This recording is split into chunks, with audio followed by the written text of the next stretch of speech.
Welcome to A Century of Cinema.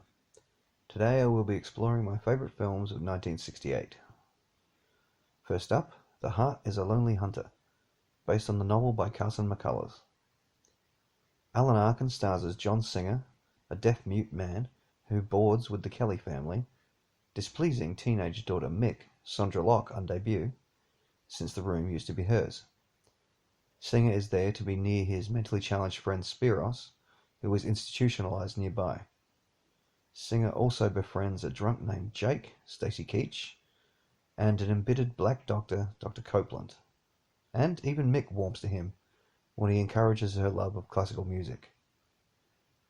The plot concerns all these different characters' stories connected by their association with Singer, who proves himself to be invaluable to them all. However, when tragedy strikes, Singer still feels alone. This is possibly the best performance of Alan Arkin's long career, and he, along with Locke, were Oscar nominated for The Heart is a Lonely Hunter. It's quite an impressive ensemble, actually. Cicely Tyson as Dr. Copeland's daughter Portia is very powerful, though not particularly endearing most of the time. Percy Rodriguez as Dr. Copeland, at first gruff and militant, gradually becomes warmer and exhibits beautiful sensitivity. Stacy Keach, in one of his earliest roles, paints an excellent portrait of a man in recovery, in only a few short but memorable scenes. Chuck McCann as Spiros is incredibly adept at portraying a mentally challenged man, a key role for Arkin to play off of, being the focus of so much love, frustration, and sorrow. And Sondra Locke makes a sparkling first impression as Mick, well deserving of her nomination. However, the heart of this film, and the reason it is on my list, is the tender, nuanced, and moving performance of Alan Arkin as John Singer. It can be easy to miss just how good he is, since he is so understated that it comes across 100% natural. So, Alan Arkin is my choice for Best Actor of 1968. Head, the only movie made with the Monkees, Mike Nesmith, Mickey Dolenz, Davy Jones, and Peter Tork. It is a chaotic, psychedelic romp which lets the Monkees play with their manufactured image. Written by Jack Nicholson with director Bob Rafelson, it allows the band to take the kinds of zany antics the show was known for and contrast it with their plastic reputation and some real-world horrors. Though a critical and commercial failure in its time, it is now somewhat of a cult classic, and I, having loved repeats of the TV show when I was a kid, enjoy it more and more as I get older. The songs aren't as commercially viable as their previous work, but they are mostly their own, and are often considered among their best creatively. None of them are really my favourites, but I still like them. What I love about Head is largely what I loved about the TV show, the character versions of the Monkees. These personas carry through from the show, but are allowed more room to experiment, without losing the charm that made the show work in the first place. There is not really a plot to speak of, more of a loosely connected series of skits, woven onto an art film framework, with each monkey getting to showcase their own particular brand of humour and showmanship. Mike gets to complain, Mickey goes nuts, Peter goes full zen, and Davy gets his music all on. The song was pretty white. Well, so am I. What can I tell you? You've been working on your dancing, though. Oh, yeah. Well, I've been rehearsing it. Glad you noticed that. Yeah, it doesn't leave much time for your music. You should spend more time on it because the youth of America depends on you to show the way. Frank Zappa's cameo there is a real highlight for me. Also popping in are the likes of Annette Funicello and Terry Garr, along with the giant Victor Mature. It is easily one of my favourite films of 1968. It has something to say, some cool songs, and a lot of laughs. But nobody ever lends money to a man with a sense of humour. The Odd Couple, written by Neil Simon, based on his play, stars Jack Lemmon and Walter Matthau as Felix and Oscar. Felix, recently dumped by his wife, is despondent to the point of suicidal. He goes to his friend Oscar's apartment where their weekly poker game is in progress with friends Murray, Speed, Roy, and Vinny. After the game, Oscar asks Felix to move in, but soon the fastidious, depressed Felix begins to annoy the hell out of the sloppy, devil-may-care Oscar, and vice versa. Oscar tries to help matters by setting up an evening with their English neighbours Gwendolyn and Cecily, but when the evening ends in tears thanks to Felix, this is the last straw for Oscar. Their frustration with each other boils over hilariously, and Felix moves out. The friends soon reconcile now that they are out of each other's hair. The Odd Couple marks the second on-screen pairing of Lemon and Matthau, the first being 1966's The Fortune Cookie, but by no means their last, and this is where they cement their status as a top-notch comedy team. They are aided in no small way by Neil Simon's adaptation of his hit play, which does not stray far from the original, just adds a couple of scenes outside Oscar's apartment to add some cinematic value. And director Gene Saks utilizes the brilliant script and excellent comedic actors perfectly. Walter Matthau is the ideal Oscar Madison, and Jack Lemmon gives Felix the precisely correct blend of pathos, neuroses, and goofiness. Stop that, will you? What are you doing?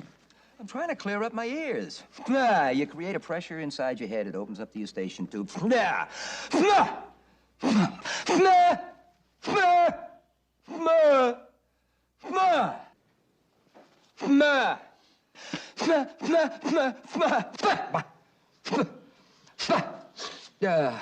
Did it open up? Uh-huh. I think I strained my throat. And together, they're quite simply magic. Actually, I think they warrant the return of the old Best Duo accolade. And on top of that, Neil Simon's adaptation is my choice for Best Screenplay of 1968. My Zetterling's Flickorna, The Girls, stars my three favourite actresses from Ingmar Bergman films, Bibi Andersson, Harriet Andersson, and Gunnar Lindblom. It concerns three actresses who are in the midst of putting on a production of Aristophanes' Lysistrata, a classical play about a group of women who withhold sex to put an end to war. Each woman is dealing with problems with the men in their lives. Bibi Andersson plays Liz, who is portraying Lysistrata, and has a cheating husband. Harriet Andersson plays Marianne, who has a love child with an older married man, and Gunnar Lindblom plays Gunilla, who is frustrated by a stagnant marriage. Another Bergman stalwart, Gunnar Bjornstrand, plays Hugo, an actor in the play who is dismissive of the women and their concerns, much like his character. Director and co-writer May Zetterling weaves surrealistic, dreamy sequences seamlessly into the narrative, adding extra dimensions to the story and connecting it to the play. It takes the plot of Lysistrata and uses it to allude to modern feminist ideals. As such, the men in the film don't come off very well. They are generally disinterested, dismissive, or downright cruel, at one point being lumped in with the likes of Hitler and Mussolini. However, this is more metaphor than straight commentary. The film is about grappling with a woman's role, not just in a relationship, but in a society. The three leads, as usual, all do an excellent job in their respective roles, which comes as no surprise to me since I have been singing their praises quite often since my 1953 video. Gunnar Lindblom and Harriet Andersson each have several moments to shine, but it is Bibi Andersson who is the heart of the film, and she does some of her best work here, as she struggles with what Lysistrata stirs in her, and how to express it to herself and others. And Mai Zetterling's direction rivals the king of Swedish films, Ingmar Bergman, yet stamps her own unique style onto Flickorna, and delivers a powerful, compelling work of feminist cinema, with liberal helpings of heart, passion, and artistry. So, Mai Zetterling is my choice for Best Director. Finally, it's Sweet November.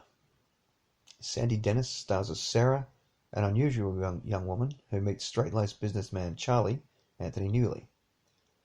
She asks him to stay with her during November, explaining that every month she takes in a different man, and is essentially their girlfriend for that month. Charlie agrees, initially because he sees it as a nice easy lay, but naturally he falls for her very quickly. Soon he finds out that the reason for Sarah's peculiar relationships is that she is dying and wants the company without forming too deep an attachment. There is also an altruistic side, since she chooses men she can help in some way. I have a special therapy program. I take to my side for no longer than a month a man with a problem. He comes here in need and leaves, I hope, with some sort of a fulfillment. As November begins to draw to a close, Charlie finds it harder and harder to let go. and Sarah has fallen for him too, but is firmly committed to this way of life. Directed by Robert Ellis Miller with an original screenplay by Herman Raucher, Sweet November is a tender, good-natured tale of modern romance. It is full of warmth, with some quite funny bits, and no shortage of tear-jerking moments. Yet my favourite aspect of the film is the character of Sarah. Cynical modern critics would no doubt refer to her as nothing more than a manic pixie dream girl. Have I mentioned that I hate critics? But I adore her. She's tragic, quirky, and all kinds of beautiful. And Sandy Dennis handles her perfectly. Anthony Newley, who I don't generally like very much, gradually wins me over as Charlie, and there is an excellent supporting turn from Theodore Beekle as Alonzo, Sarah's friend and confidant. But for me, Sweet November is all about Sandy Dennis, her subtle vulnerability, her beaming smile, and that gorgeous hint of a stutter.